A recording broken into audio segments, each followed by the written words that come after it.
Today we're looking at the best British reality TV shows to learn English.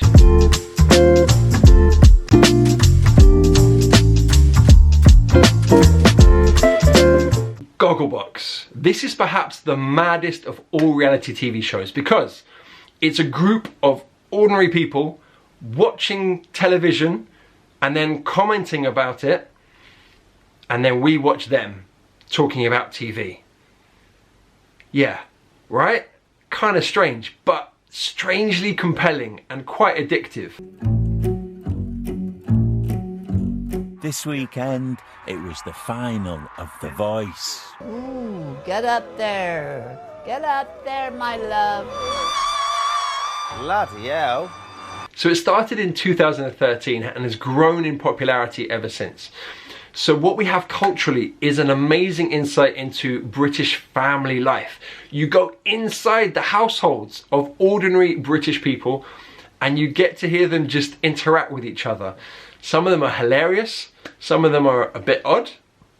It's amazing. And what you're getting here is just a great window into, yeah, everyday British people. We're not all like David Beckham and Victoria Beckham, and that's quite refreshing. That's quite endearing in many ways.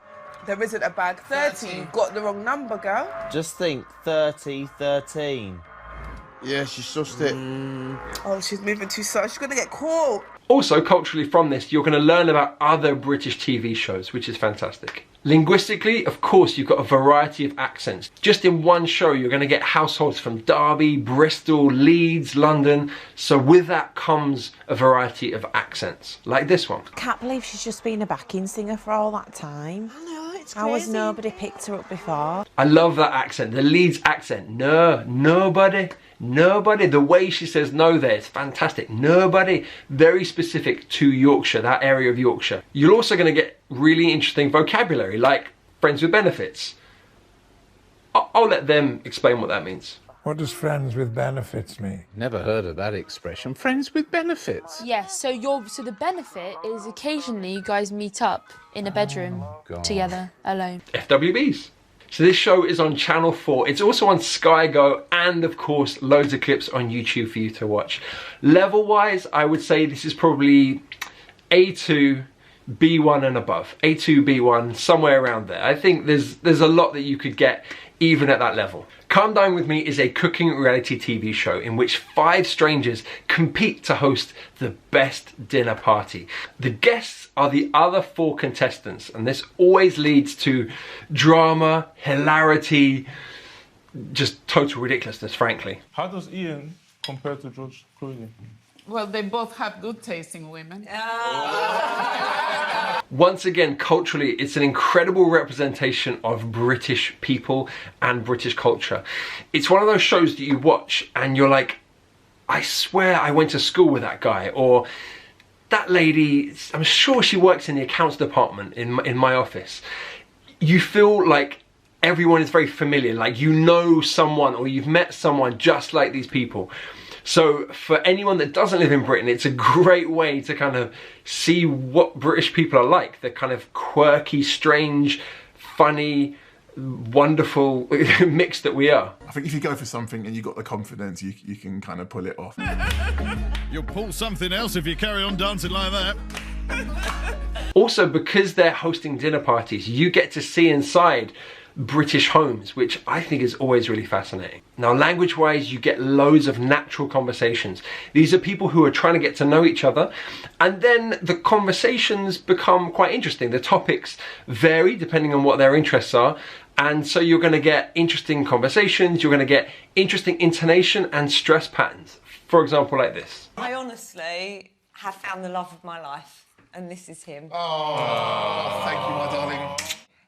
Please. I love that, please. Now that's playing with the stress because she wants to show doubt in her mind, that she doesn't believe that that's true. So it's a really great way, really natural way to play with intonation, to play with stress. And that's what you're gonna get. This is not course book stuff. This is real language in spontaneous speech. Fantastic for learning English. I would say this is probably B1 and above. I think the conversations can be quite fast, quite spontaneous.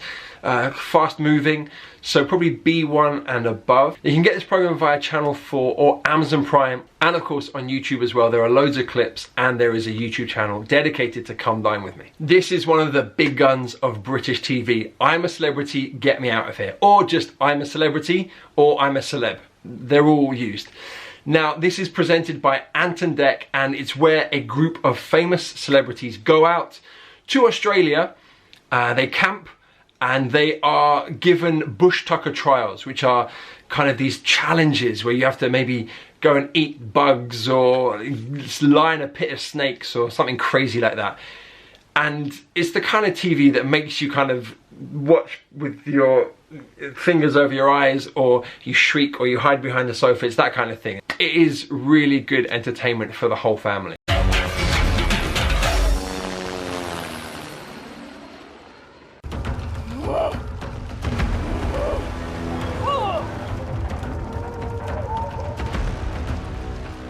Does the shaking help? I think Or can't you help it? I can't. Right. 5, 4, 3, 2, 1. Well done. That's 2 stars. Culturally, it's another window into British celebrity life. You get to know famous British people. Also, it's presented by Ant and Dec. Now, these two are probably the most famous TV presenters in Britain. They are much loved. They're from Newcastle. They have a Geordie accent that's interesting. They're very witty, really funny, and very lovable characters. So just watching the programme and getting to know them is great. Go to your happy place. Favourite holiday? Favourite destination? Dubai. Okay. Dubai. 1 minute gone. Oh, it's bad. It's really bad. Up the nunny. Language-wise, you've got lots of natural interactions between the contestants.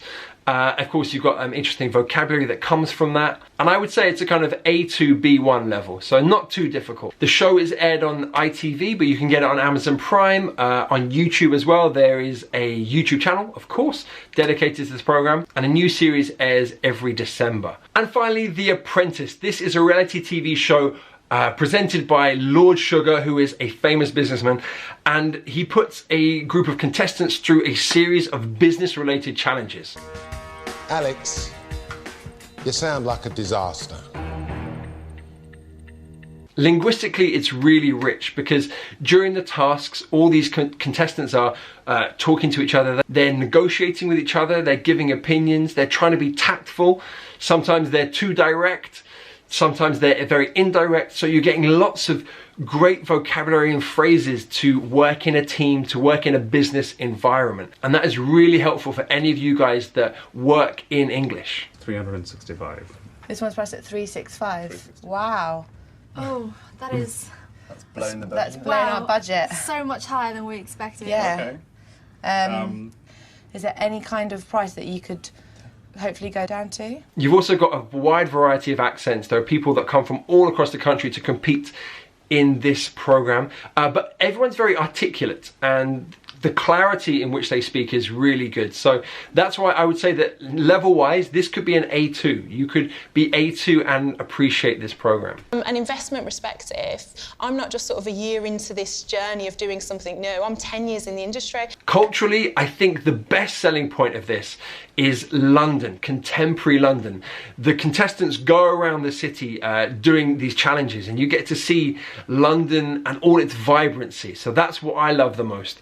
They've got some amazing shots of London as well from helicopters. It looks really cool. St James's. Quality client in mind, it's straight to the top for Susan and her bunch of bargain hunters. Honestly, whatever price they say for the top hat, I want you to just literally straight shoot down the line, really, half. really low, and just say like, no, just say like a £5. Their target, hat makers to the aristocracy since 1676. I would also say you get an insight into entrepreneurship in Britain and business culture. It's a very young program, a kind of startup vibe. So yeah, I love that energy about it. The show is on the BBC, but of course there are YouTube clips as well that you can find very easily. And of course, it has one of the best catchphrases in British TV. When Lord Sugar eliminates someone, he says this. Paloma, you're fired. Alright guys, thank you so much. This is Tom, the Chief Dreamer, saying goodbye.